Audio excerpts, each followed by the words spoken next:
اب یہ رسول اللہ کے زمانے میں رسول اللہ کو بھی یعنی کافر اور مشرک لوگ اس طرح مذاق اڑاتے، اور حضرت نوح کے زمانے میں بھی کافر لوگ جو تھے حضرت نوح کا مذاق اڑاتے اور ان کی توہین کرتے۔ وجہ کیا تھی؟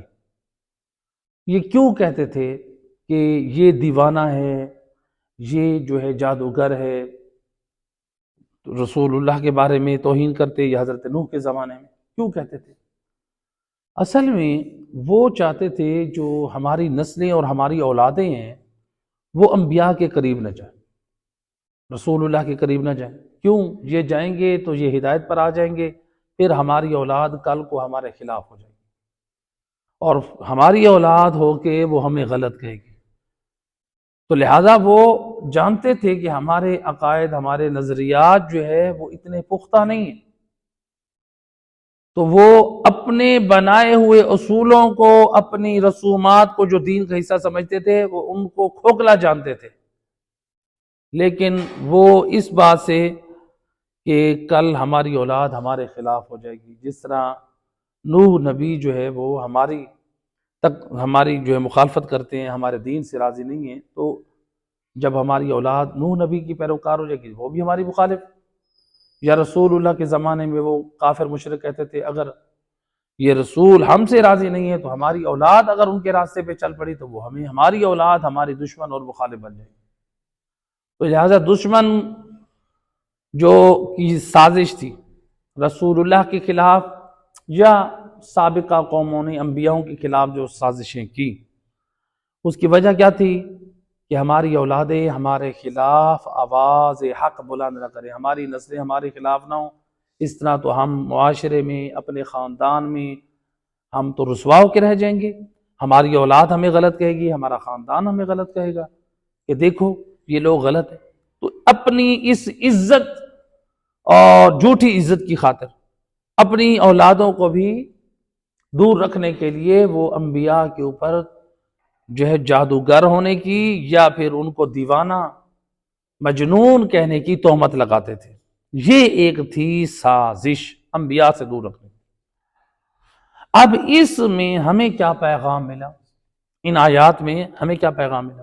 ان آیات میں ہمیں یہ پیغام ملا، دیکھیں جو سابقہ انبیاء کے زمانے میں، رسول اللہ کے زمانے میں یا اس سے پہلے، وہ اپنی نسلوں اور اپنی اولادوں کو اپنے لیے رکھنا چاہتے تھے کہ یہ ہمارے خلاف نہ ہو، انہوں نے انبیاء کے خلاف سازش کی۔ اس دور میں بھی گمراہ لوگوں نے، بے دین لوگوں نے علماء کے خلاف جو تھے ان کے خلاف سازش کر دی۔ ان کے خلاف کیا کر دی؟ سازش کر دی۔ کس کے خلاف؟ علماء کے خلاف۔ علماء کون ہیں؟ علماء کون ہیں؟ علماء وہ ہیں کہ جن کے بارے میں رسول خدا صلی اللہ علیہ وآلہ وسلم، اللہم صلی علی رسول اللہ فرماتے ہیں العلماء ورثۃ الانبیاء، علماء انبیاء کے وارث ہیں۔ یہ کون کہہ رہے ہیں؟ رسول اللہ۔ یہ میری بات نہیں ہے، یہ آپ کی بات نہیں ہے، یہ رسول اللہ کی بات ہے، جس کی زبان پر ہم سارے ایمان لا کر قرآن کو بھی مانا، دین کو بھی مانا۔ رسول اللہ فرما رہے ہیں علماء انبیاء کے وارث ہیں۔ کس چیز کے وارث ہیں؟ یعنی انبیاء کے علم کے وارث ہیں، ان کے دین کے وارث ہیں، یہی آگے پہنچائیں گے۔ تو لہٰذا اب اس دور میں علماء مظلوم ہیں۔ پہلے زمانے میں پہلے انبیاء مظلوم تھے، حضرت نوح کا جو ذکر قرآن نے کیا مظلوم، ان کو جھٹلاتے۔ رسول اللہ کے زمانے میں رسول اللہ مظلوم، لوگ دیوانہ اور شاعر اور جادوگر کہتے تھے۔ رسول اللہ مظلوم، سازش کر دی رسول اللہ کے خلاف۔ اس دور میں رسول اللہ کے علم کے جو وارث علماء ہیں وہ مظلوم، ان کے خلاف بھی سازش کر دی۔ کیسی سازش کر دی؟ علماء کے اوپر باتیں نہیں کرتے، علماء کے پاس نہ جانا یہ آپ کو وہابی بنا دیں گے، کہتے ہیں کہ نہیں کہتے؟ علماء کے پاس نہ جانا یہ آپ کو مقصر بنا دیں گے۔ بھی آپ بات وہ کرو جو قرآن اور آل محمد کے مطابق ہو۔ علماء کے قریب بیٹھو، علماء کے کیوں آپ کو کیا کریں گے؟ کیا آپ کو مذہب سے باہر نکالیں گے؟ علماء کو قرآن پڑھتے ہیں یا معصومین کا کلام پڑھتے ہیں۔ تو جو سازش کل کے کفار نے کی تھی، آج کے دور میں وہ گمراہ لوگ بھی علماء کے خلاف ایسی باتیں کر کے اپنی نسلوں اپنے جوانوں کو علماء سے دور رکھتے ہیں. کیوں؟ ایسا نہ ہو یہ ہمارے بچے، ہمارے جوان، ہماری نسلیں، ہمارا خاندان خود ہمارے خلاف ہو جائے اور ہمارے خاندان میں ہماری عزت ختم ہو جائے. ہمارے خاندان والے کہیں کہ دیکھو تم غلط ہو، ہماری اولادیں کہیں کہ تم غلط ہو، کیونکہ یہ علماء کے پاس جا کر بیٹھیں گے تو ہماری گمراہیاں، ہماری بے دینیاں ان کے سامنے واضح ہو جائیں گی. تو لہٰذا کیا کرو؟ لہٰذا ان علماء کو ہی غلط ڈکلیئر کرو، ان کو وہابی کہہ دو، ان کو مقصر کہہ دو، ان کو بد کردار، ان کے بارے میں تہمتیں لگا دو، تاکہ ہماری نسلیں، ہماری اولادیں ان سے نفرت کرے، دور رہے، دین خدا نہ سیکھ پائے. یہ وجہ ہے. ورنہ کتنے ہیں دیکھ لیں.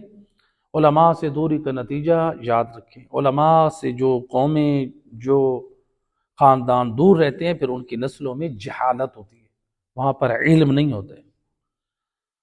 تو بہرحال اب یہاں پر جو ہے نا، ہم لوگ جو ہے یعنی جو ہماری مجالس ہیں واقعاً، اور شیعہ قوم کو تو اللہ کا شکر ادا کرنا چاہیے کہ اللہ سبحانہ و تعالیٰ نے ہماری ہدایت اور اصلاح کے لیے کتنی مجالس کا انتظام کیا.